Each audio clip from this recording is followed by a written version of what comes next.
MR6GMR, I think that was your username, Mr. Commenting on my stuff saying, hey, check out Child of God, it's a fun time, it's gonna be nice for everybody. What did I ever do to you, man? For realsies, what did I do to you personally to make you come for me in this specific way? That was a very unsettling, uncomfy read with a lot of chaos, a lot of bullshit, and a lot of not answering questions that I want answered. Cormac likes that though. That's kind of the way he does it. He'll be like, wait, what did he do with the corpse that he just raped? Oh, look, a turtle. Let's look at the turtle. Let's talk about proper gun cleaning and safety. Let's do that. I'm going to talk about it. I'm going to get into it, but...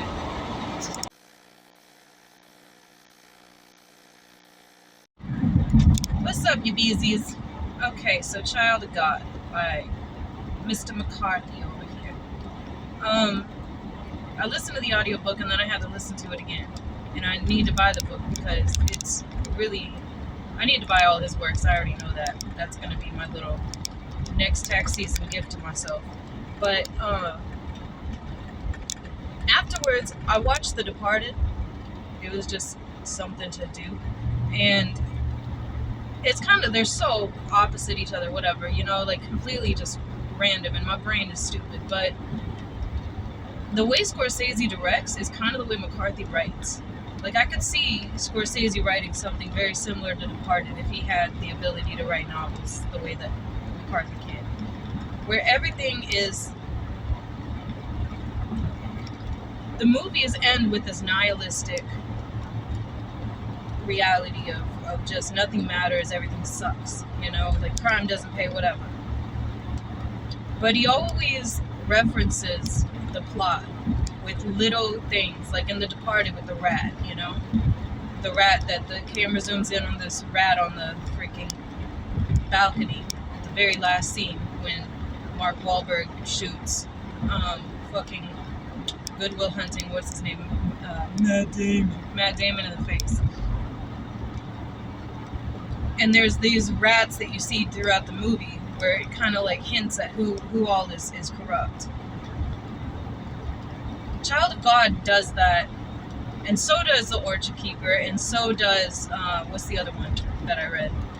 His second novel, Outer Dark. There's something that I've noticed, and I've been asking, I ended up joining the Facebook fan group because I like to get smarter people to tell me what I think and to just be generally disruptive. And there's this thing about animals, how animals kind of are his symbolism that he uses throughout his novels. So like in The Orchard Keepers, there's that last scene with the dog where the Orchard Keeper's dog is left behind when the Orchard Keeper is arrested, right? And at the very last part of the book, this dog has been following the officer, and it's blind and deaf. It's kind of walking in this circle with its nose in the air in this really awkward gait, and then the guy shoots the dog. Then in Outer Dark, there's that horse, right? That was on the barge and got off the barge. It was running chaotically and, you know, just like complete frantic frenzy. And then the girl, I can't remember her name, but she's walking after giving up a relationship with some guy, and she's just lost and miserable. And this horse that's described as really huge but emaciated, like an overwhelming creature that goes ambling past her at a frantic pace, like a rush pace. And then in Child of God, there's this pigeon that the main guy, I can't remember his name already, Lester, he catches this pigeon and gives it to this kid that's got maybe Down syndrome or something. It's like the animals are a result of humans' evil. Like these creatures would have probably been fine had humans not existed. And then they suffer this heartbreaking fate. And it's almost like a relevance to how humans beget their own hell. And the ones that suffer the hell that is wrought is almost never explicitly the person who caused it. Like, they never suffer what they create. It's these innocent creatures that suffer it. So Child of God, I watched the movie too, and oh boy, that was a rough one. That was stupid. He didn't even include, what was it, the kid from Pineapple Express. What's his fucking name? James Franco. James Franco can't direct anything but himself into some 16-year-old DMs. That kid, don't give that kid Blood Meridian. Somebody was talking about he's supposed to help direct Blood Meridian. First of all, that movie's never getting made. And if it is made, it's a series. And if it is, it's a series on HBO. And it's not going to get touched by somebody of the likes of James Franco. Absolutely fucking not. In the novel, Lester is not an imbecile. But in the movie, he is. Like, why would you make that decision? He can't speak properly in the movie. In the novel, he's pretty literate. He's pretty capable of communicating. Okay, so the first scene of the novel is this caravan of chaos. These people are coming to auction a house and bid on this house.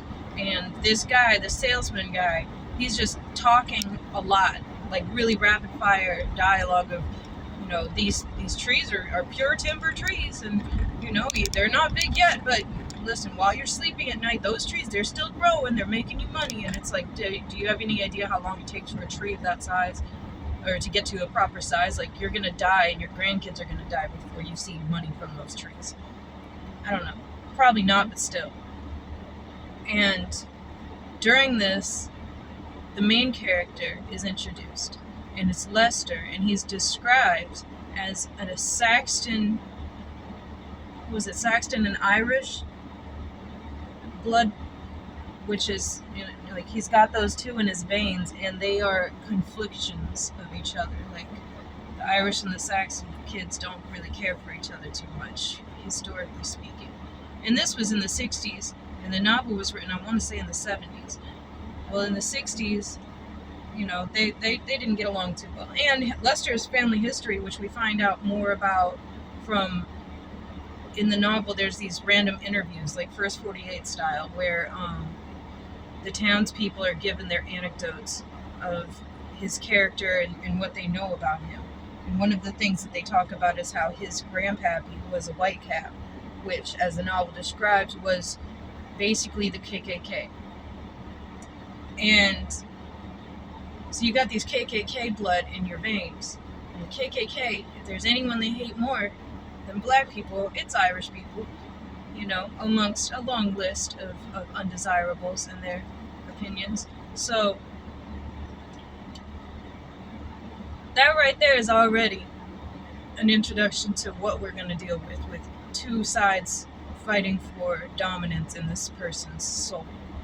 And then while he's standing there, he's standing in the barn looking through the slats, the vertical slats of this barn out in this world of chaos. And he's in this dark barn.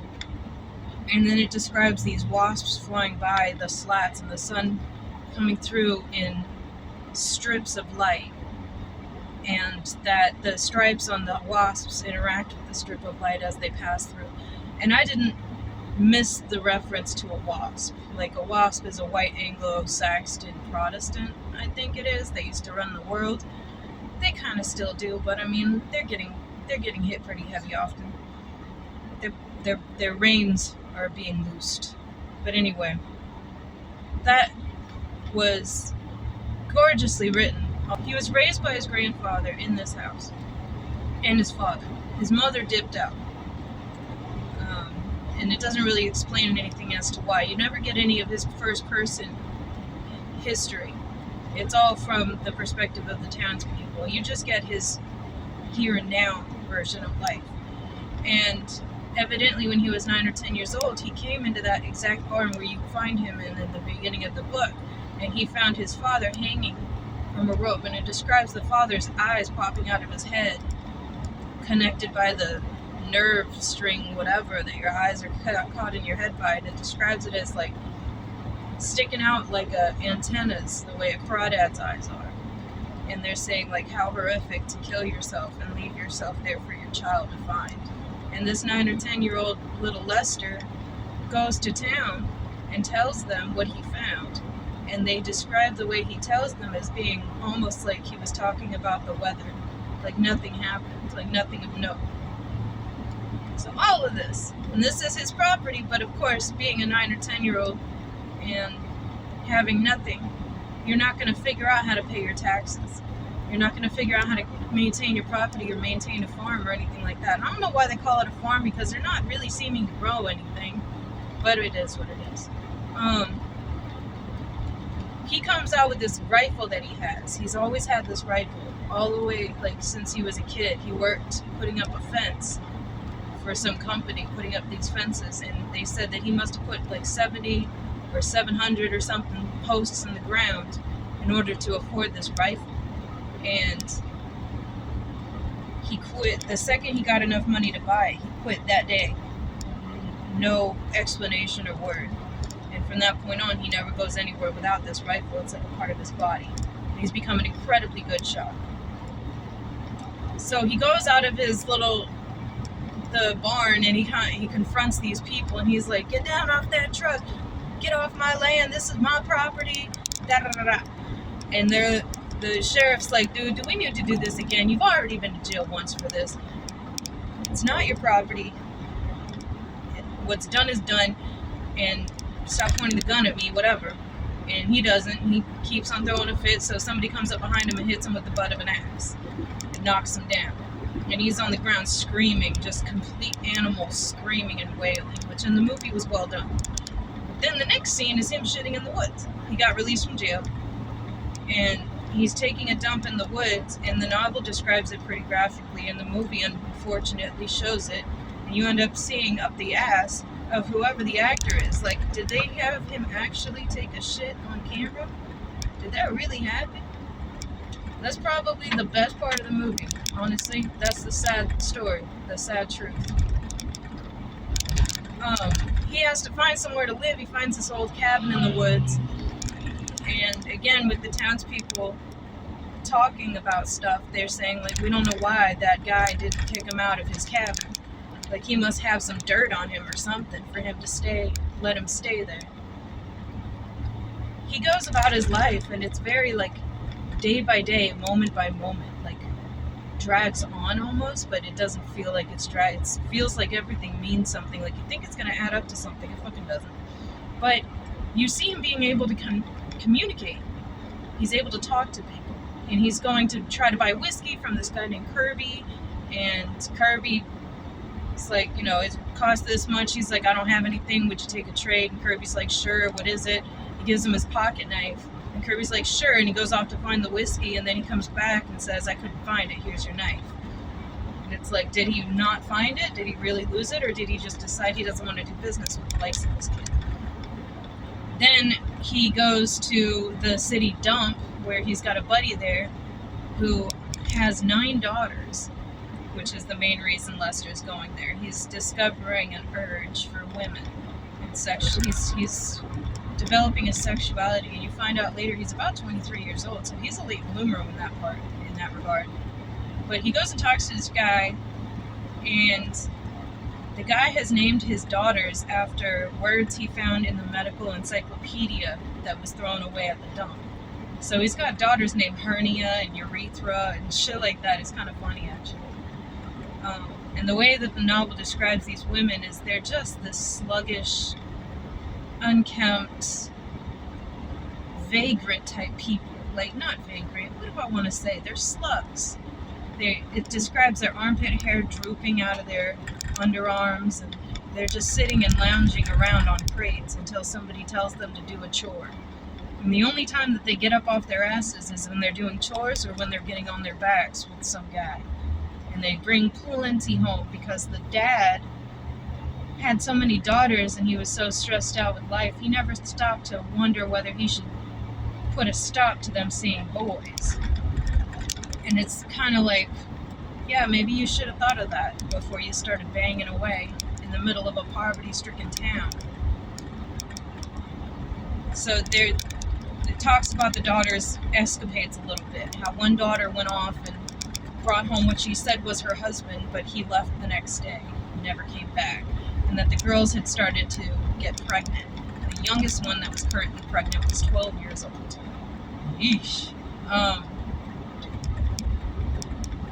Then there's this scene that wasn't included in the movie where the father finds his daughter having sex with whoever in the woods, and he tries to sneak up on them, but the boy who's doing the do, he gets up and flees, and the father just attacks his daughter, and it's just like, what the fuck are you doing out here?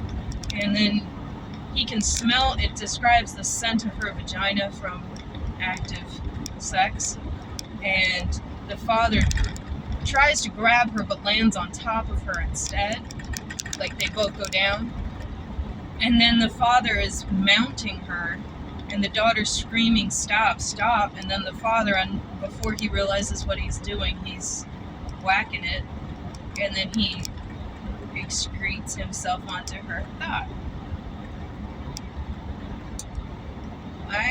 Did McCarthy need this scene in the novel? I don't think he needed it. I think the novel was bad and rough enough. So Lester is seeing all of this.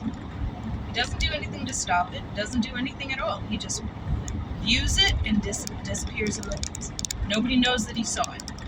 But a young man who is developing his sexual urges is witness to an incestual attack. So there's that. He comes upon a fucking robin. He comes across a robin, and it's a group of them, and most of them run away from where he's at, dragging their wings in the dirt. And if I remember correctly, that means that the robins are trying to protect a baby, because they will pretend to be wounded and lead the predator towards them away from the baby, and then they'll fly away to safety once they've led it far enough away. But he doesn't pay attention to all of that. He sees the baby and grabs it, and then he takes it to this house with this other character that's introduced as a mother and her daughter, and apparently there's a man in the home that Lester has come to visit, but obviously he's only out scoping out for booze, checking out some daughters. So he brings the pigeon, and he's like, I brought y'all a play pretty, or something like that. He calls it something like, instead of just saying a toy or whatever, or a pet, he calls it this really weird, I guess it's part of McCarthy's colloquial language that he uses in his novels that are accurate to the people and time. And then he says that while he's interacting with the mother of the house, and she's offering him coffee and talking about how cold it is and just having chit chat, and while, where's the man? And she's like, he'll be here soon. He looks down and sees what he describes as it. It can't be called a person, he says. It can't see or reason like a person. It doesn't take anything in. It's just this human-shaped dead stare. And it's a special needs child, a very small special needs child that isn't, it's like either an incredibly low-functioning autistic kid or Down syndrome, or it doesn't give you any other information other than the kid is just done. Just isn't getting the care that he needs in order to learn how to communicate his needs or anything. It's really ugh. So he looks at the kid and he's like, I brought him a play pretty, and he gives the kid the bird, and the daughter of the house is like, don't give it to him, he's just gonna kill it. He was like, well, it's his to kill if he wants to, and he doesn't seem to get how fucked up this is. Like, he's just like, hey, I brought a nice thing, you're welcome.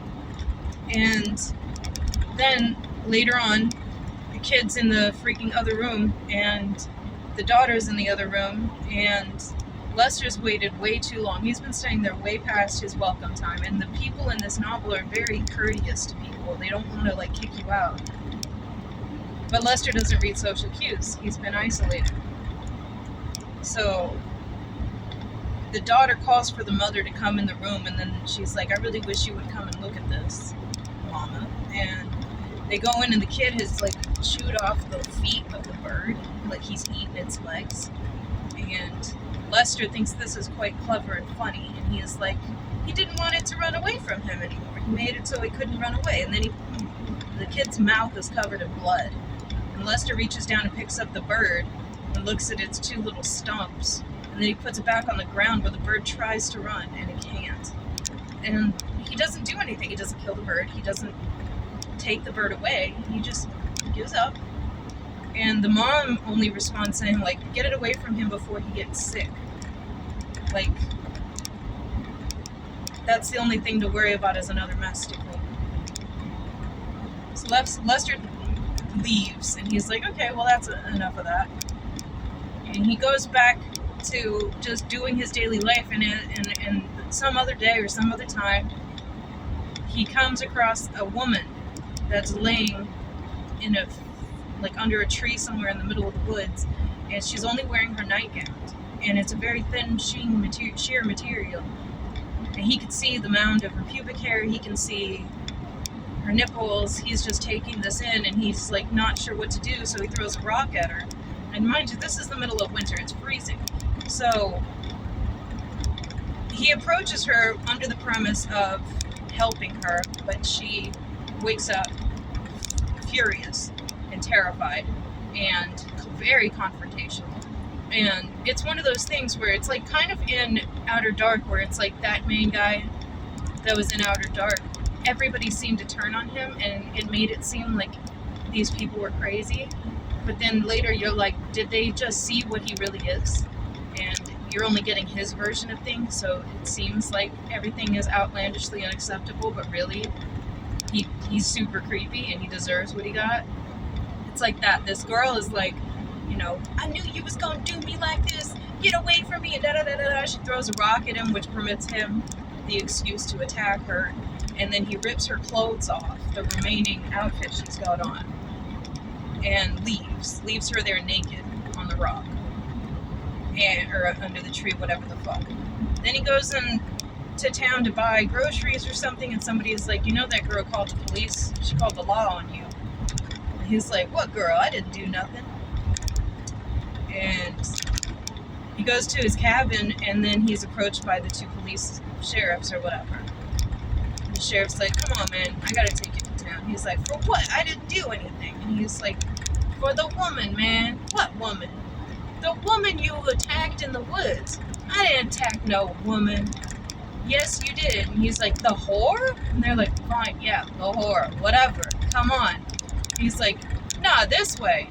And the cops are like, what? And he's like, there's a path here if you don't know it. And then he leads the cops to their own cop cruiser and gets in. And there was this conversation the sheriff had with his buddy on the way to his cabin. And he was saying that so-and-so in town had the best dogs. He was best dog breeder. And he said one time they took this dog named Susie out to the woods to hunt. And the sheriff said, Susie doesn't seem to feel very good today. And the dog owner was like, huh? He's like, I think Susie's sick. And the dog owner's like, okay. And then they go out hunting, and sure enough, they only catch a bird. And then he's like, you know, the dog owner's like, you know what's really funny? Is you noticing off the first glance at her that she's not feeling good today. And he's like, yeah, Susie's sick. He's like, she is sick. He's like, yeah, she's sick today. She was sick yesterday. She's gonna be sick tomorrow. Susie is a sick dog. That's the end of the conversation. It doesn't go anywhere after that. But it's kind of like, I don't know, after a vote of nothing, maybe they're talking about Lester. So they get him to the police station, and this is another one of McCarthy's favorite figures of authority are complete losers and failures, and they're incapable of doing their job adequately. It doesn't take very long for Lester and the woman to start physically fighting with each other. They physically get into an altercation, and the cops can't seem to get them off each other, and they can't seem to control anybody in the situation. They have no control of the situation. And also, by the way, she's accusing them of him raping her. Why would you put them in the same room? Why would you allow her to be confronted by the accused? 60s. Anyway, they take him off to jail, and she's also claiming that there was 2 other men the night before, and that's why she was where she was. She actually was raped. And then it's kind of like, yeah, well, you know, if you're dog, if that happened to me, and then waking up from a attack, I was confronted with another creep, I would absolutely, if I can't get the 2 that got me, I'd get this creep too. I'm not saying I'd falsely accuse him, but I sure as hell wouldn't let him go. And that's kind of what she did. She accuses him of what the other 2 did to her.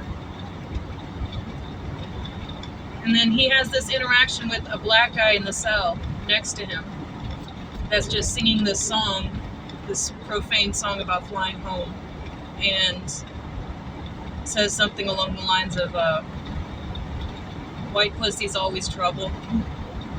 And Lester kind of likes that. He chuckles at that, and then he's like, asks him what he's in there for, and the man says to him, I'm in here for trying to escape this world I'm in.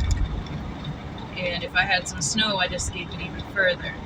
And Lester waits for him to ask him what he's in there for, and he doesn't. So Lester just offers up information about his situation, and he's like, you know, they said I raped her, but I didn't, and also she's a whore anyway. Great. Well, that just, you know, that's just great. 3 days later, and it describes Lester as being pretty comfortable in jail. He's enjoying the food, like everything is fine. And the sheriff releases him because he's like, hey, is she from Sevier County? That's where they live. And Lester's like, who? And he's like, the woman. He's like, what woman? He's like, the woman that got you in here. And he's like, that whore? That old whore? And the sheriff's like, fine, that old whore. He's like, I don't know where she's from. Well, did she say? No, it's that circular thing that he likes to do. And he's like, okay, you're released. She's not from our county, so I can't validate whether or not anything she said is true. Stupid. Then he's like, hey, by the way, do you think that you could just like maybe tell me what the next stupid thing you're gonna do is? Like, since I'm gonna have to arrest you anyway, would it really be that big of an imposition for you to just tell me what your next step's gonna be? Like, what's it gonna be? Like breaking the court order? Is it gonna be assault? Is it gonna be rape? Is it gonna be murder? What are you up to, buddy? What's the next thing? And he's like, no, he's like, I didn't do nothing. I never did anything to nobody. And then he's like, listen, the people in this town don't need you here. You should get on where you're going. And he's like, I didn't ask these people in this town for nothing. And then the sheriff's like, you're gonna either need to change the approach you have in life, or you're going to need to do whatever you're doing somewhere else. And he says, the only thing keeping me here is your big fat mouth. And the sheriff steps aside and lets him go. Then Lester comes across a couple in the middle of the night, and they're like doing the deed. And he's like, okay, I'm just gonna mosey on over and watch. So he's got his face in the window while this interracial couple is doing the nasty. And it's a black guy, white woman, and that Lester starts dropping the N-bomb left and right, murmuring to himself while he's whacking it. And then the black guy looks up, sees Lester like this, and Lester like goes running off, and it describes Lester as a simian being ambling off in the woods. Another one of the townspeople talking about life and whatever there, while they were describing Lester being like just a complete bully and a cheat growing up as kids. The town person says something like, they had this carnival that came through, and one of the attractions was win $50 if you survive 3 minutes in the ring with a chimpanzee. And the chimpanzee is muzzled, but the guy's like, $50, I can do it for $50. I mean, he's got a hot girl next to him he wants to impress. So he gets in the ring with this chimpanzee, and he's like already spent the $50 in his mind. And he punches the chimpanzee in the face, and the chimp does nothing. And then he goes to punch him again. The chimpanzee's on him with his foot in his mouth, almost ripping his jaw off. And they have to get the ape off of him, and he thought that he would never survive it and whatever. So it just kind of, I don't know, a caged animal, a chimpanzee. It's kind of, Lester runs off in the woods like a chimpanzee, like a simian, whatever. So I don't know. Next scene is the carnival comes to town, and Lester takes a shot at this like shooting range thing where if you shoot the red circle, this tiny red circle in a card, then you get one of the stuffed animals of your choice. And he goes and gets ready, and the guy's like, there's an armrest there if you want. He's like, I don't need no rest. And he shoots it dead on in the center. And the he's like, I'll take that tiger now. And the guy brings the card up. He's like, see, I can still see some red on here. So you can't have the tiger. You lose. And the guy's like, okay, fine. He drops another 25 cents on the thing. And he's like, shoots it dead center. Perfect. No red left. So he's like, give me that tiger now. And the guy's like, all right. Now he's drawing a crowd because that's the second time he's done this successfully. And he does it and gets two more animals, two bears. And the townsfolk are all kind of like, wow, this is impressive. And the guy finally is like, all right, 3 is the maximum. New rule. We're done with this. You're costing me money now. And Lester takes his 3 animals, throws a whole fit, authority issues, and then he leaves. Now he's got these 3 stuffed animals. And he's been talking to himself a bit, but he's still capable of communicating with other people. But he starts talking to these animals like, this is our house, this is our cabin, let me show you around. And like he's almost like Wilson from Castaway, Tom Hanks film. All right. The next vehicle he comes across, and remember Cormac McCarthy, anytime you see a car, somebody's going to die or something horrible is going to happen. He's got this, it's very obvious nature versus humans thing, where the orchard keeper, every time the guy got in a car, something bad would happen. He would go off in a ravine or something. Well, in this novel, everybody in a car besides the police vehicle ends up dead. So, or something bad happens, like the last one where he gets confronted and whatever. So he comes across this couple. It doesn't describe why this happens, but they are both they seem to have died in the act of coitus. So they're in the back seat, the man's on top of her, and they're both deceased. It doesn't describe how or why. And it's kind of like, oh, which way did he go, George? Like Lester keeps coming back and forth to the vehicle. First, he realizes they're dead, panics, and runs off. Then he stops, and he's like, who's going to stop me? So he goes running back to the car and he slides the guy off of her, and her breasts are bared, so he feels her up. And he gets his kicks off with that. And then he's like, hears a gunshot in the distance and freaks out and runs away again. Then he's like, okay, that was a fluke. Let's try this again. So he goes back, and he gets on top of her and has sex with her corpse. Then he's like, okay, that was good. All right, I'm out. Then he realizes he left the squirrels that he had shot on the top of the car, and he runs back to get them. And then he stops, and he runs away again and comes back to rob them. He takes the guy's wallet, takes money out of the wallet, puts the wallet back, goes in the glove compartment, grabs some whiskey, grabs the girl's purse and change from the purse, goes to leave. Then he's like, and he comes running back, and he takes the girl. I don't know. He goes back and forth, and over this course of time, he rapes her, robs them, turns the car on, comes back, turns the radio on, comes back, takes her. Something along those lines. It's freaking frustrating. It's like, geez, dude, just make up your mind. You want to be a full-on creep? Be a full-on freaking creep. Just do it. So he's carrying her body, which is a lot more difficult than he expected it to be. And he's taking her to his cabin. And he's talking to her like, oh, we're going to be so happy together and carries her in like a bride, and he lays her down on his bed, and he pulls a blanket over both of them, and he snuggles up against her, and it's this really like, it made me think of how like in countries that did population control, like China, um, when men didn't have a lot of females, like currently there's a female shortage in China, men would have these pillows that would be their wives, and eventually they would be like, sex dolls or mannequins or whatever, and they would treat them like wives, and it would be this really sad, they just want companionship, so this is their companion. And this is kind of like the only time he's ever going to be able to embrace or be close to a woman. And it's so sad and disgusting and creepy and gross. He wakes up to these boys watching him. Like, they've come up to the cabin door, and he's like, gets up and screams at them, "Get off my property!" And they're like, "This ain't your property, bitch. My cousin said I could hunt here." He's like, "Get hunting then. What you hunting for? Get the hell out of here." And then he's just cussing them out and kicking them out. And he goes back inside and tries to figure out what they saw. Did they see a corpse? Did they see her?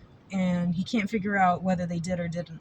And this is where he starts to lose his mind a little bit. Like, preceding this night, there was some hallucination type situations. Like, there was one night he was in the cabin alone, and he saw this huge pack of wolves come to the front door. And he opens it, and they come into his cabin, and he's trying to kick them and get them out, and they go out the window. It doesn't sound like something that he really saw. It sounds like he's having a mental break. And there's other things like that. And he's also started to use his gun as more of a toy. I don't know. Like, there was one time he's walking by this cat, and the cat's not doing anything but staring at him. He points his gun at the cat, and the cat continues looking at him like he's the dumbest thing he's ever saw. And then he like goes like bang, like he's gonna like he just vocalizes the sound of a gunshot, like just says bang. And then that's it. Then he spits on the cat and goes on his way. The cat's cleaning itself at the end of this situation. He does this to a man who isn't paying attention, don't remember who, but he does the same thing, points the gun at the back of the guy's head and says bang. Oh, it was Greer. Okay, the guy that bought his house, his father's house, his name is Greer. He's an out-of-towner, which isn't relevant to the story other than the townsfolk seem to resent anyone that's not in the town. Kind of like how Brooklyn is sick of little yuppies coming in and turning it into a freaking yoga studio. Anyway, he's been stealing chickens and eggs from his old farm, Greer's current farm. And he's watching Greer do his work, and he's like, bang, like points it at his head and says that. And it's like he's getting to the part of his psychosis where he's starting to fantasize about what he wants to do. And now that he's already crossed into the threshold of doing this to a woman, it's like he starts to see people as opportunities as opposed to human beings. So anyway,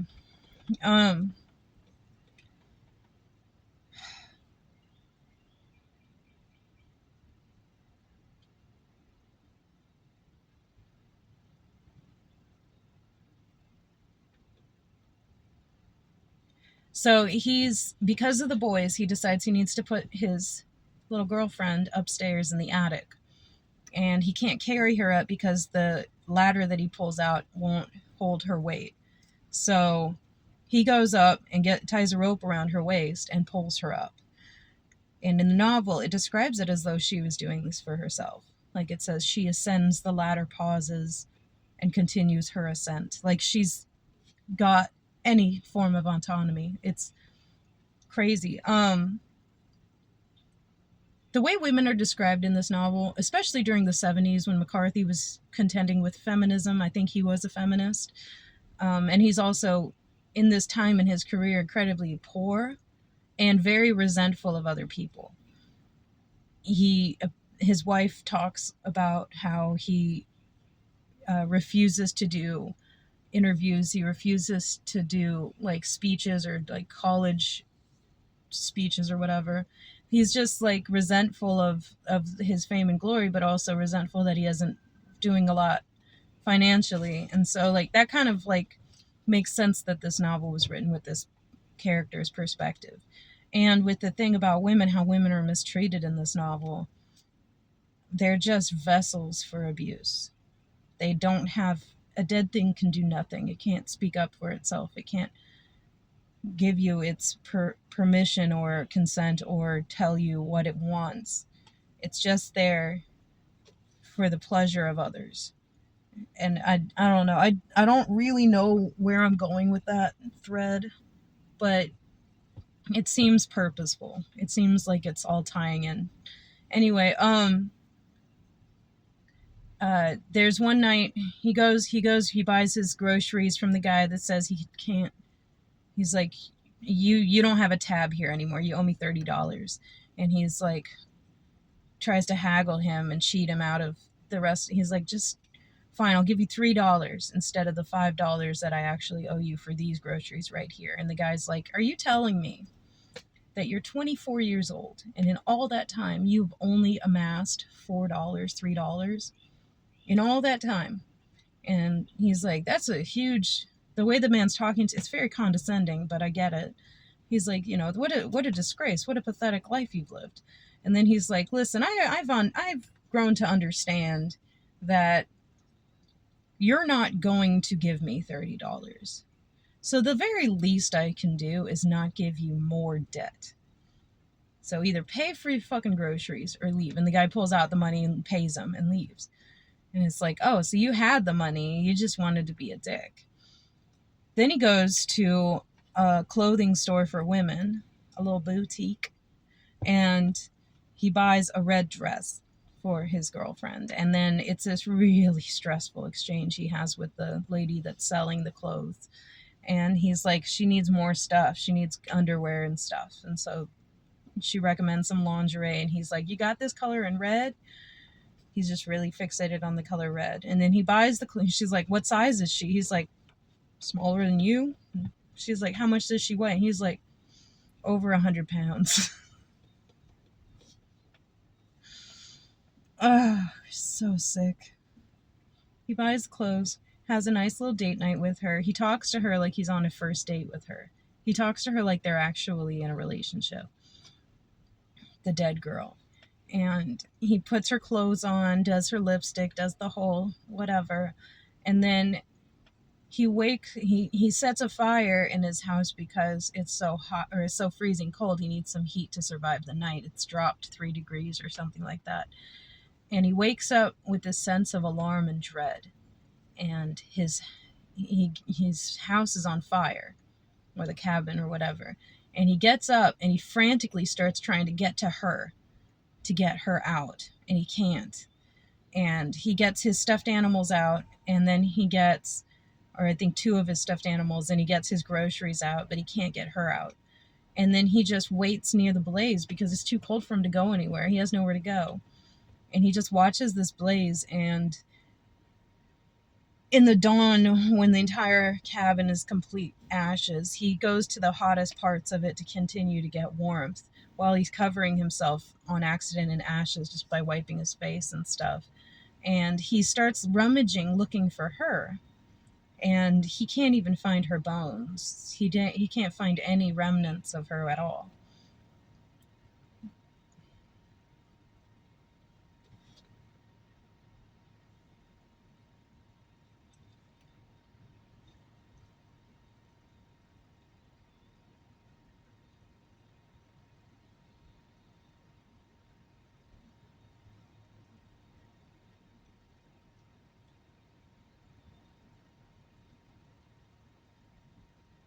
So he goes and finds a cave. And this is where he can't bring his bed anymore. He can't bring anything else. He's just screwed. He goes and finds this cave, and he starts a fire in the cave, and he's got his bears there, and he's whatever, his tiger.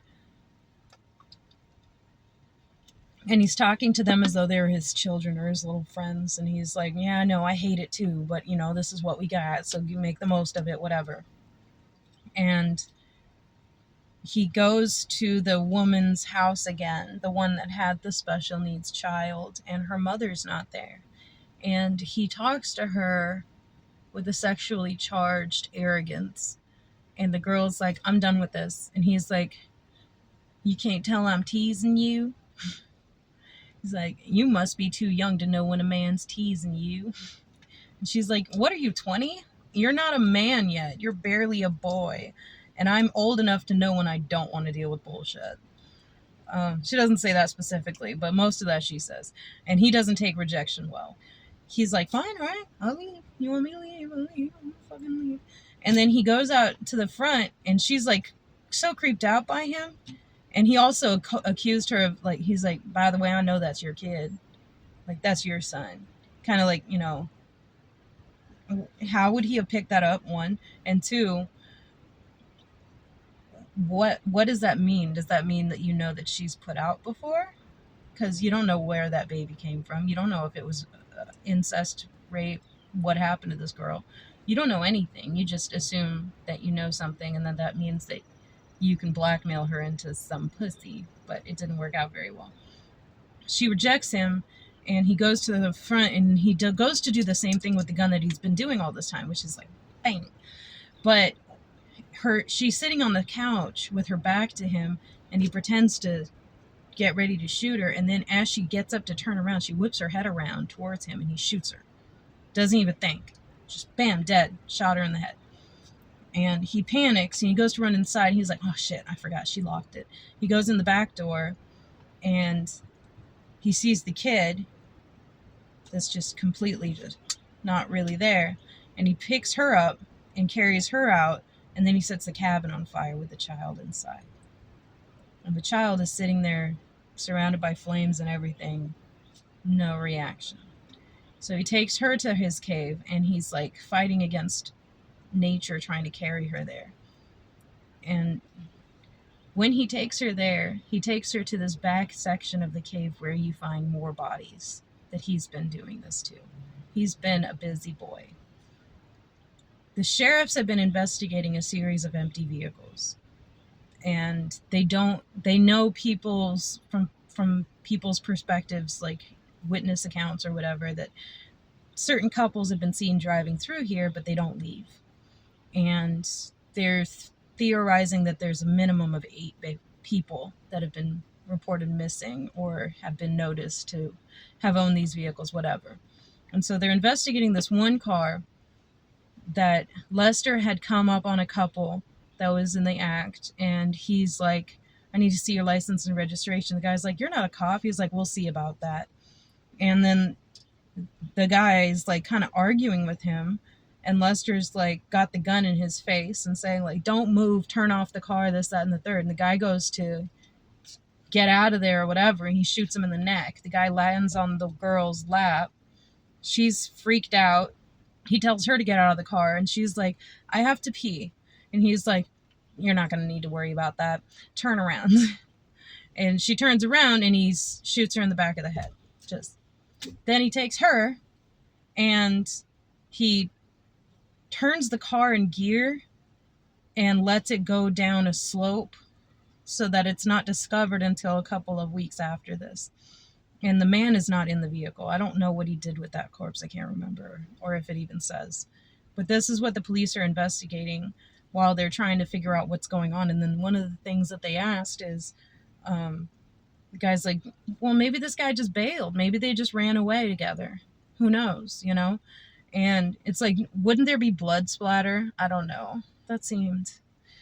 But he's like, no, I already checked that out, and the vehicle's paid off.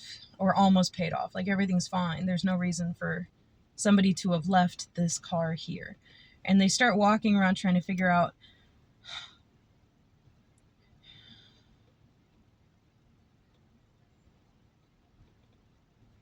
And they start walking around, kind of, the rain has washed away any tracks or traces. They're trying to figure out where anybody could have gone. They're like, you know, I think I would go up to this slope or this way or whatever if I was the person involved in this.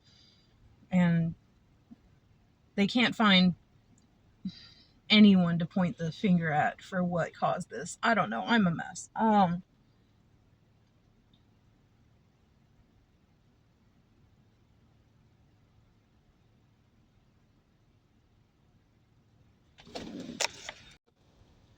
Okay, so I think the guy that he shot in the neck, while he was carrying the girl's corpse away from the vehicle, he hears the car start and drive away. That's how the car ended up in the middle of nowhere in the ravine, or down in the holler, or whatever you call it. Um,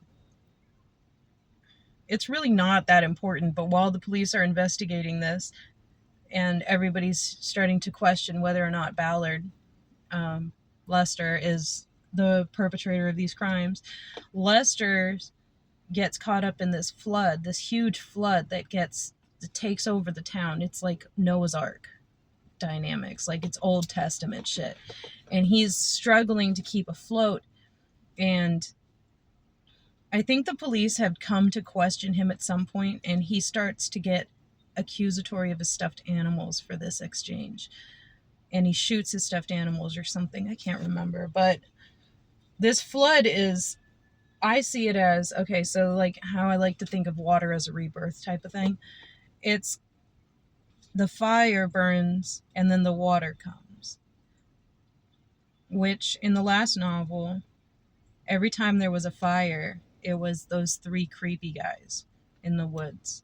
And then when there was the water, he falls in the river, and that was his like opportunity for rebirth, and he doesn't take it. He becomes just as hard-headed as ever. But it's like a baptismal thing. It's like your next evolution to your true self. So in this novel, when Lester is caught in the flood and somehow miraculously survives it, everybody's having to use boats to navigate where they're going after this. That's how bad the flood is. There's no roads anymore.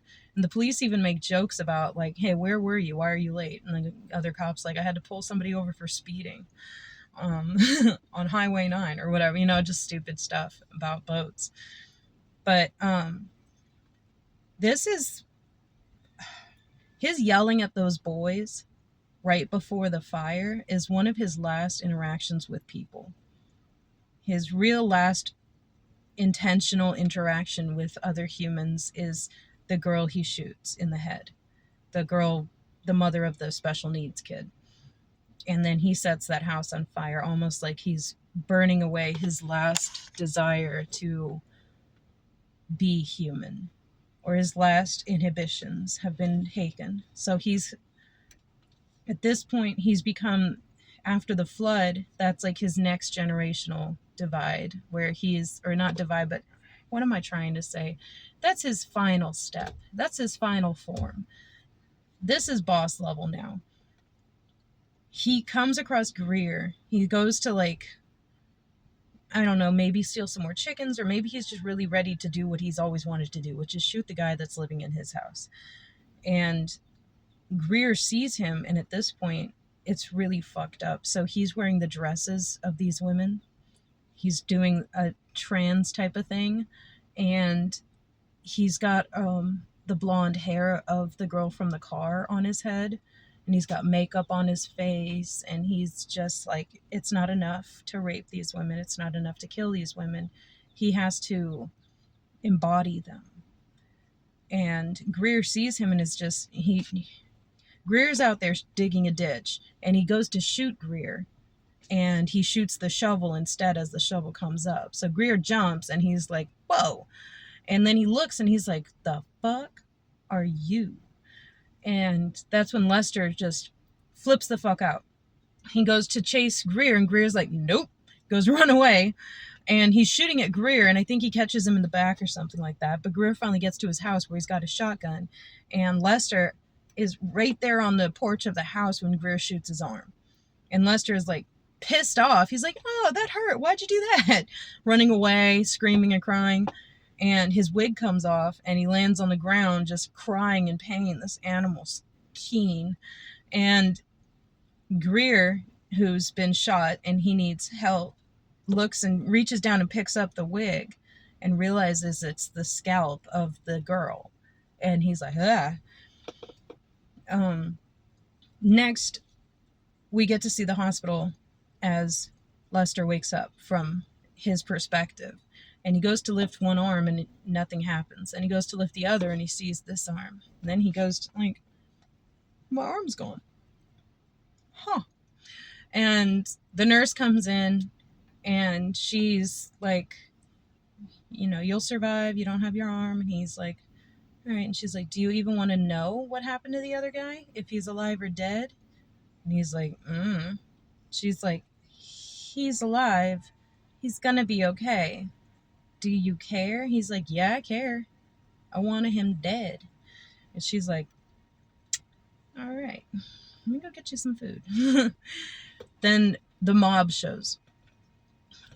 These people from the town that are sick of this tomfoolery shenanigans come, and they're gonna lynch him up.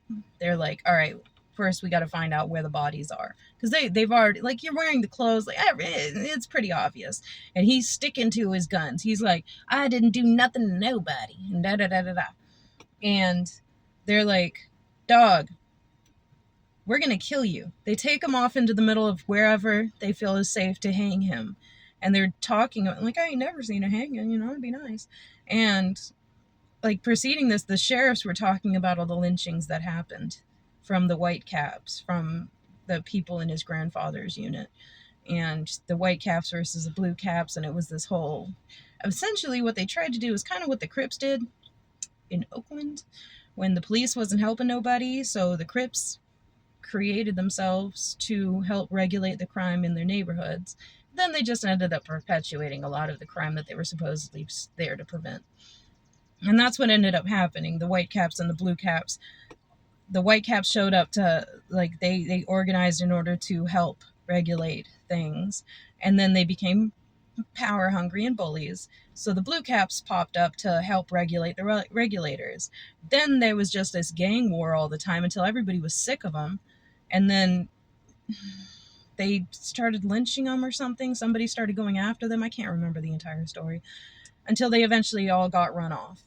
And they got scared. I don't care. I think the sheriff was the one. I can't remember. But this is when they had this interesting dialogue of like, do you think people were always this evil? They were better back then, weren't they? And he's like, I think man was evil.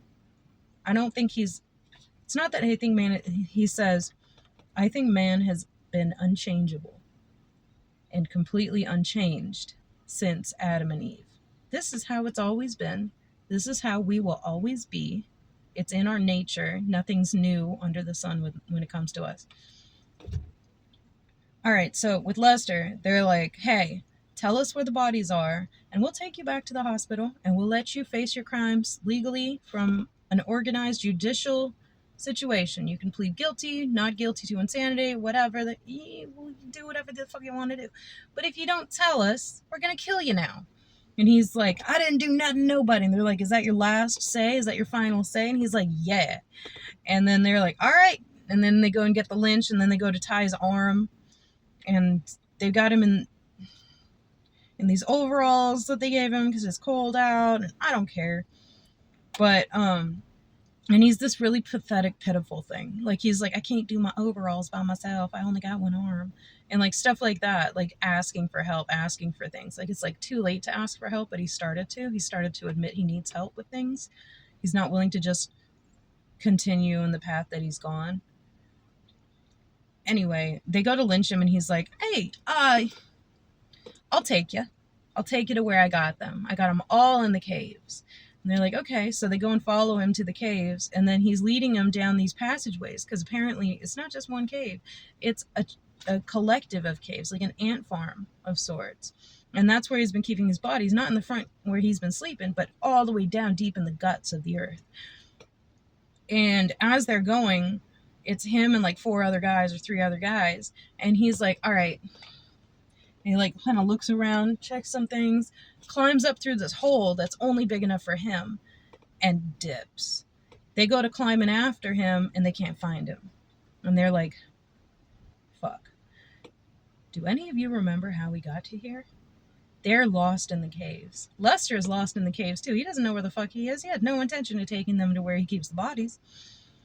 And it's these deep in the caves darkness where the guys eventually find their way out, and who cares? But Lester's experience in the caves, it's very, I don't know, like, he's looking for sunlight, but then he realizes, I don't know what time of day it is. I don't know how many days I've been here.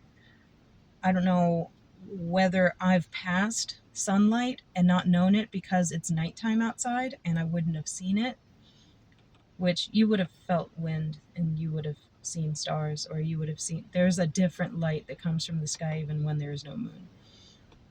Compared to the darkness of a cave, the blueness of the darkest sky is going to look like a freaking sunbeam. But anyway, he's navigating this darkness, trying to find his way out, and eventually he does. He finally finds this tiny, tiny patch of sun, and he's digging at it and digging at it, and it's like he digs and he sleeps and he digs and he sleeps and he finds water areas to drink from, and eventually he climbs out of the earth almost like a birth.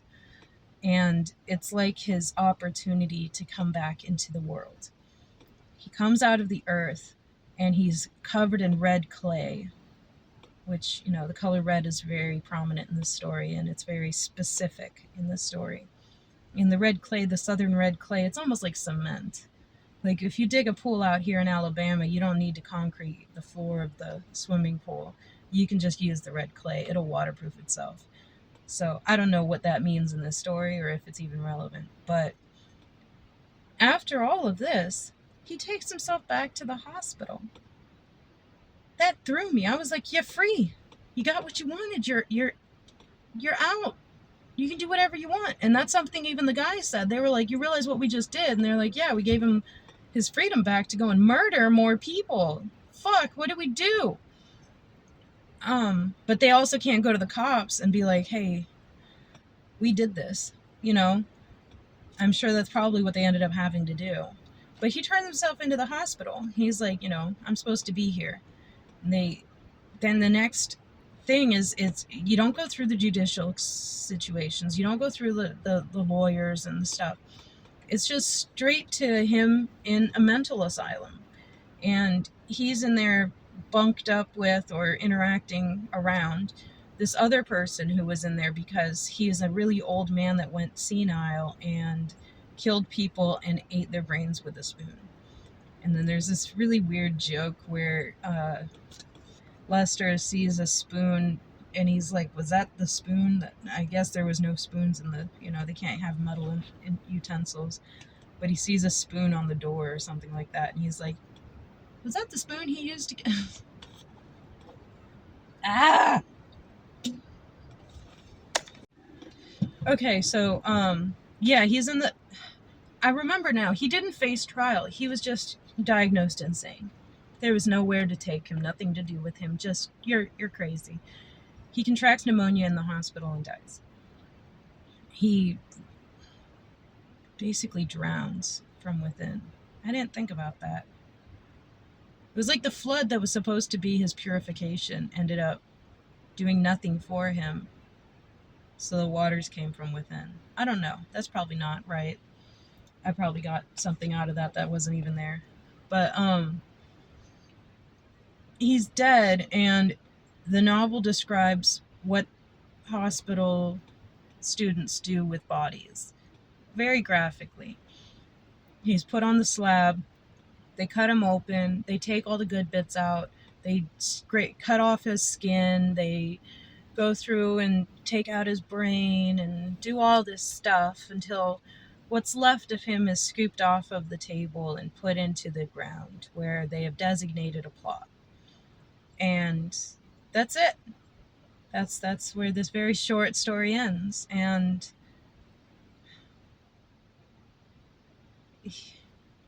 it's like if Where the Crawdads Sing, it's like if that novel had gone wrong. It's like what happened to the girl from that novel happened, but she didn't find the black couple to help her. This is a character who was never given a chance by society, never given a chance from the home. It doesn't talk about him being abused, but you have to imagine.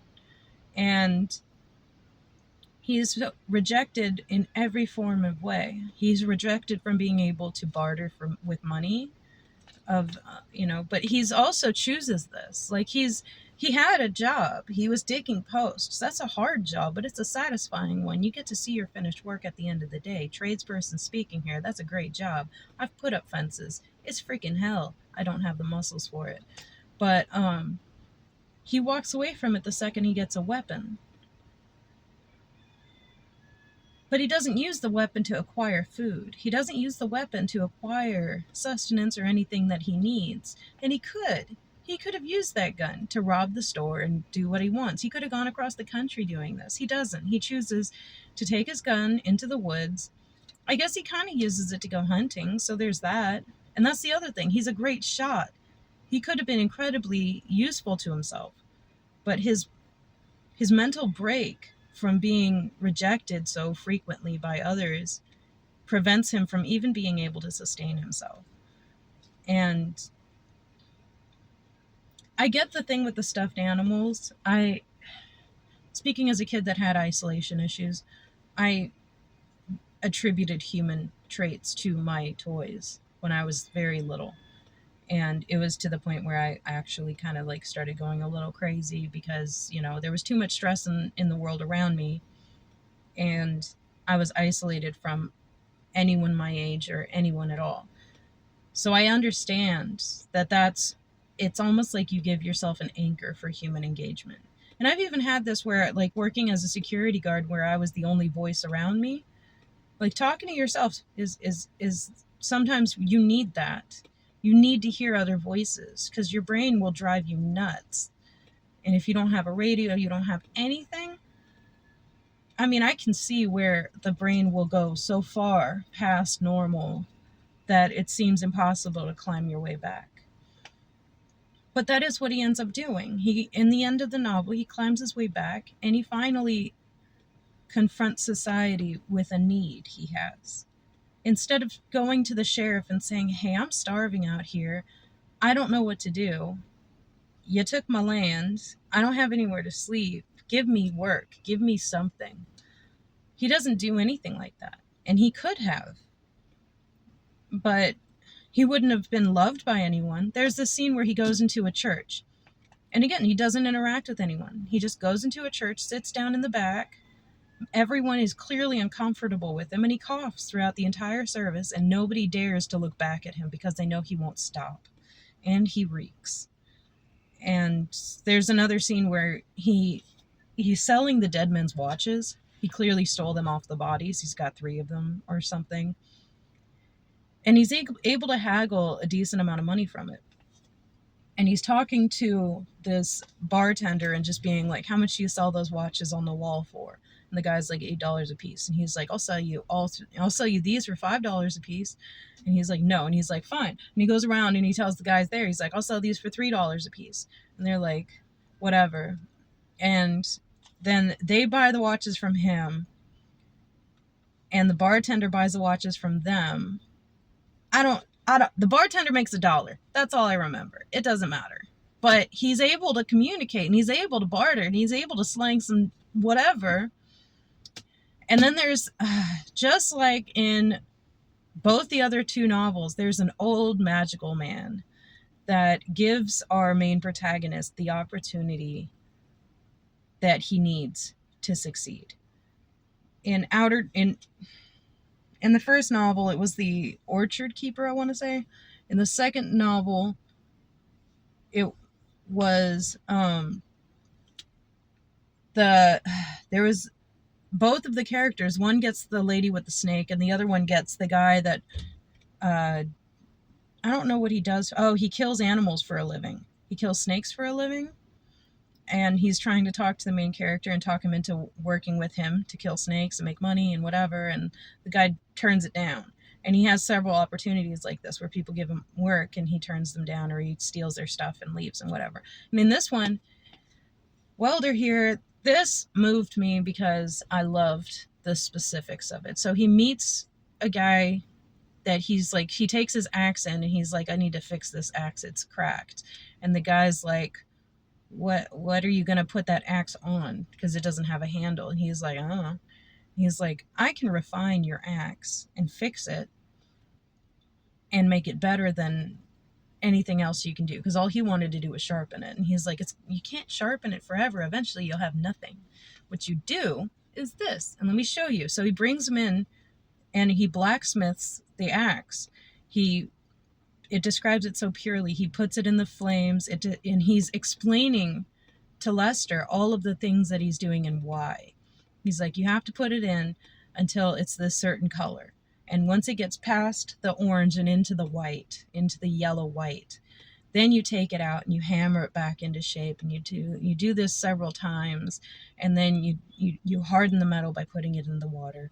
And then you take it out and you put it back in until you see no more cracks. You'll see white cracks in the gold orange glow, and that'll show you that there's more minerals in there that don't need to be in there. So you take it out again and you hammer it.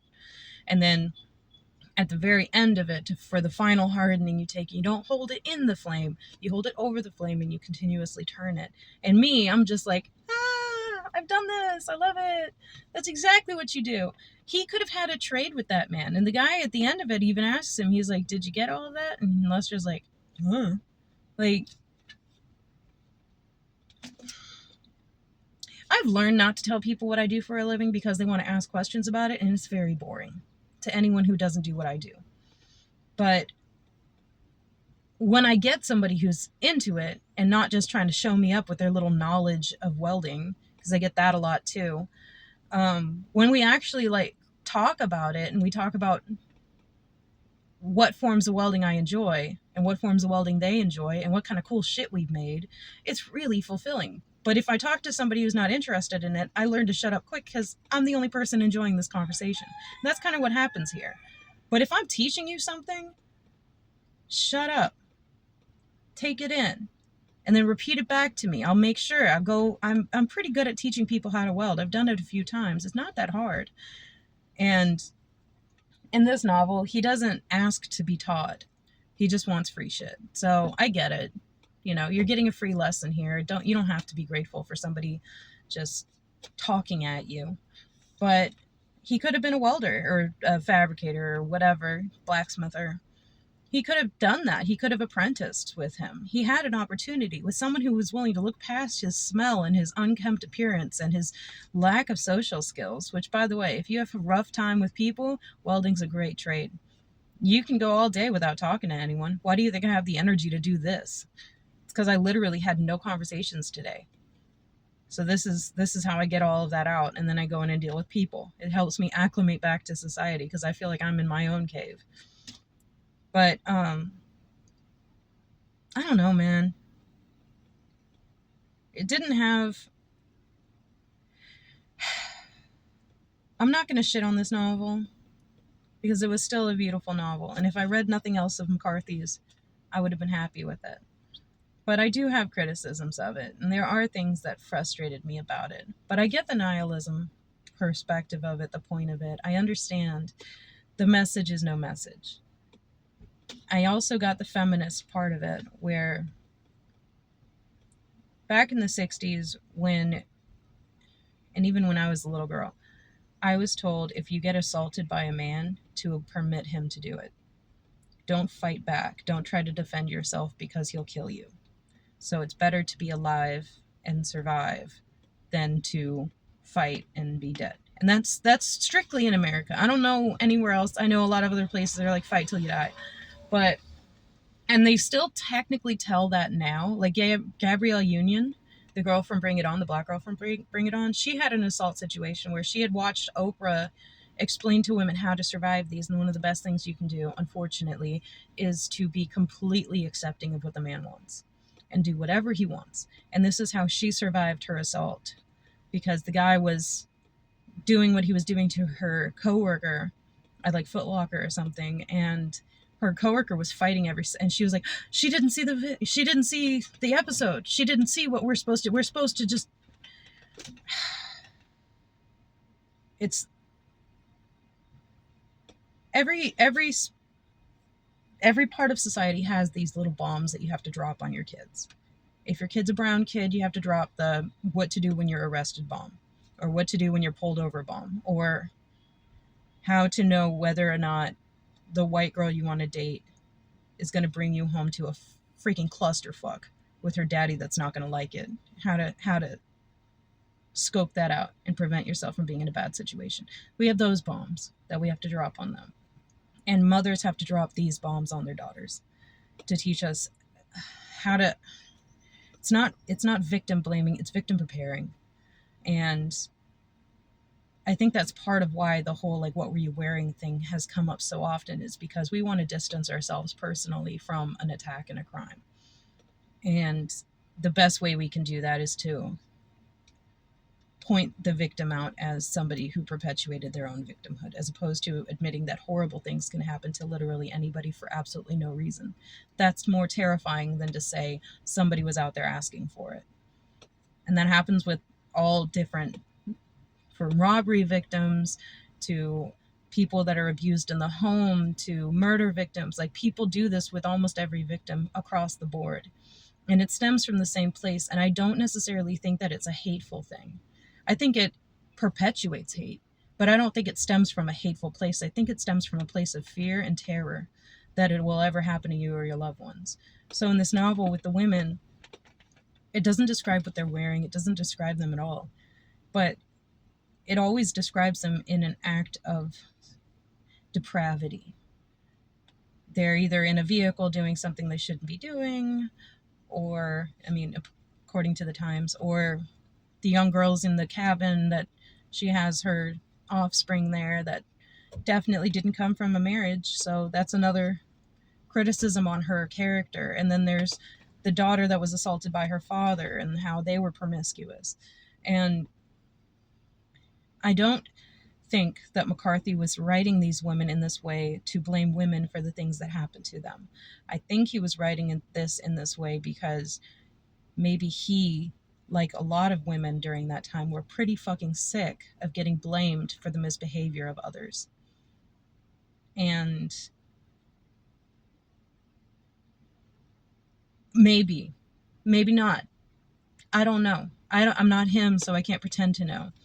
But boy, it was some really heavy material. I'm getting used to him though. It's going to be a wild ride. I think Suttree is next. James DeFranco asked McCarthy, like, he was, and this should have told you not to let him make your movie, but he called up he called up Cormac McCarthy. Damn, he's not Joe McCarthy. Anyway, he called up McCarthy and he said, listen, I want to make your movie, but I know people are going to ask me why I want to make your movie. So I need to ask you why you wrote the book. And McCarthy said, I don't know, probably some dumbass reason. And that was it. That's all he's willing to give you, because he writes his shit because he feels like writing his fucking shit. He doesn't have to tell you. He doesn't have to go deep. He doesn't have to give you a whole... It's a very personal question if you really think about it. What do you want to hear about my mother? Like, shut up and read the book and enjoy it. And if you don't know why you're making the movie, then you shouldn't be touching it. Because DeFranco didn't... James Franco? DeFranco. Whatever. Fuck him. He did not make that movie with all of the scenes involved. He didn't include the Robin scene. He didn't include the father assaulting the daughter scene. He didn't include the special needs child scene. He didn't include any of these things. But he made sure to include the guy taking a shit in the woods. We got to see a freaking entire booty. Why? If you're gonna go all the way. No Country for Old Men, I haven't read, but I've heard, is point by point exactly as the novel was written. I know there's another movie with McCarthy's work. I know The Road, but I know there's another one too. I can't remember what it is, but that'll be interesting. I kind of enjoy when I see the movies, and I want to see if other directors have been able to honor his works the way that the Coen brothers? I should check out their movies. They're really good. I should do a thing about them. Maybe. I don't know. Him just being scraped off the table. And also, I forgot, the women and all the victims in the ground. There's later on, years after his death. This is the final part of the novel, where this guy's on a mule cart or whatever, and he's doing whatever he's doing, and the mule trips in the ground, breaks his leg, and in the ground is where he keeps the bodies, and it opens up, and it talks about them trying to pull the bodies up and take them out, and the mushrooms and nature just has overwhelmed these bodies with the the moss that grows specifically on dead bodies and the mushrooms that grow specifically on meat. And to remove it from the earth was a huge endeavor, as well as another situation where man interfered with nature. Man's interference with the natural act of coitus caused these bodies to be in this earth, and then men interfered with nature taking these bodies and turning them into what they were supposed to be. The cave system, I feel, is an allegory for the mental psychosis that a person can go through and put themselves through. And when Lester's in the caves, he comes across what seems to be an old fossil, like several old cats from back in whenever saber-toothed tigers existed. And he steals one of their teeth that's still intact. And I think he comes across bones of people. I can't remember, but I don't know. I don't even know what that was supposed to be. There's so many parts. I feel like such an asshole even reviewing this novel, because I feel like I can read that book 4 or 5 times and still find things that I've missed. But that's McCarthy. I wrote this on the Facebook group of McCarthy fans, where I was like, I really felt like he has exponentially gotten more angry with his readers as these books have progressed. Like in Orchard Keeper, it felt like he had a sort of kindness to his descriptions of the people that were in it. The characters, even though they're horrific, they're very beautifully expressed. And then with Outer Dark, they're more hostile. He describes them in uglier ways. And the references, the descriptions around the situations that are happening are even more vague and more difficult to comprehend or difficult to catch. And then with this one, there's so many random pieces that seem to make no sense at all. And it's almost like he was like, oh yeah, you like those books? Figure this one out. Let's see if you can grasp this one, sugar tits. And it felt like he really resented me when I was reading it. It felt like he was just like, just disheartened by people. And I'm pretty sure that's what happened. He probably wrote his first novel. I mean, no punctuation, no who's talking to who, no he said, she said, nothing. Like, it's very difficult to read it. He probably just threw it out there because he was like, fuck it, why not? And he did, and he won this award, and he got all this acclaim, and everybody called him, this generation's Faulkner. And he probably got really annoyed with people. I mean, novelists, as a general rule, are typically isolated creatures. They like their quiet and their peace. So becoming famous, while that's a natural human endeavor to try to undertake, can be its own hell that you create on yourself. It's almost like you want the renown, you want the attaboy, you want the pat on the back, but then you want to be left the fuck alone. And I feel like that's what this novel was. Like, all of his novels, there's isolated creatures that resent society and resent authority. But in this novel, his undoing was embracing society. That's what he ended up dying from. And with Orchard Keeper, I liked how the end gave me almost hope. Not hope. It gave me direction.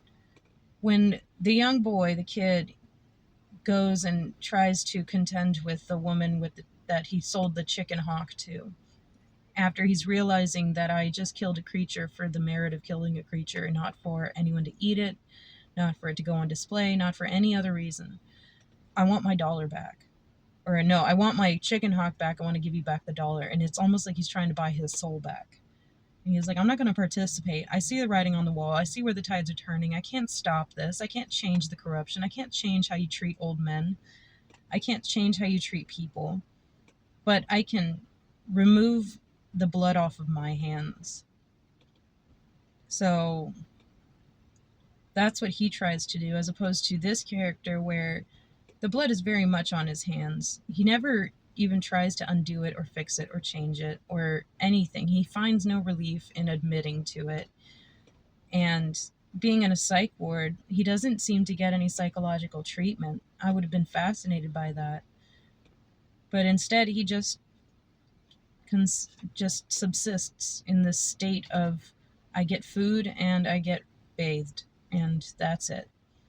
There's no human compassion. There's no interactions. There's no nothing. There's just, now you're here. You're a block of wood, like the victims that you perpetuated your crimes on. You're just there to be moved from room to room as the people in those rooms deem fit, until you die, and then you're treated like a project, and then you're scraped off and put into a graveyard that has been dictated by the authority figures as the place where people like you go. And they have a sermon, and that's it. You never existed. Your crimes don't matter. Even the memory of your crimes aren't going to matter because the town is dying. And the town is dying in a way that they're not even trying to survive. Everybody there resents anybody perpetuating the continuation of this town. They resent Greer for buying that house. They resent the girl that accused him of rape because she's an outsider. So anybody that comes from the outside into this town, they resent. And any procreation of life in this novel is a resentful one. The young women that were named by their father after that encyclopedia, all of their children are something to be ashamed of, something to not, there's no happy couples. And then there's that offspring that is very much, to me, an expression of what grows out of death, what grows out of destruction, and what grows out of stagnation. Not saying that special needs kids grow out of that, but in this novel, I think that's what he was alluding to. I think that child was an expression of where he was, a town called Severe. That was the name of the town, Sevierville or whatever. And it very much was severe, and the people in it didn't seem to want to thrive. They wanted to die off. They wanted this town to not exist anymore. They didn't seem to have any semblance of community, any compassion, any interest in anything. They were just like that kid. They were just like that chimpanzee. They were nothing until they were violent. And I don't know. What a horrible book. I need to buy it. It's coming in the mail. I ended up renting it from the library, but I bought it.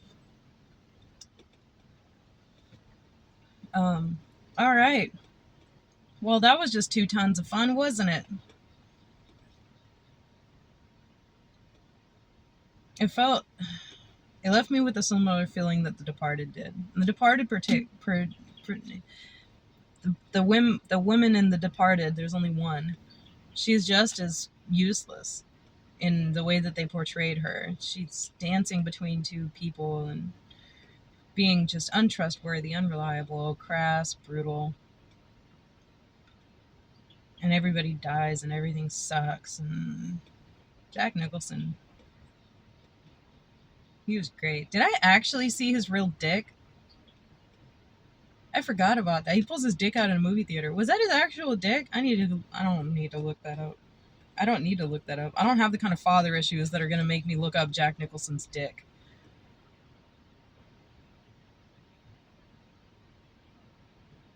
I need to take a shower. I'm out. All right, bye.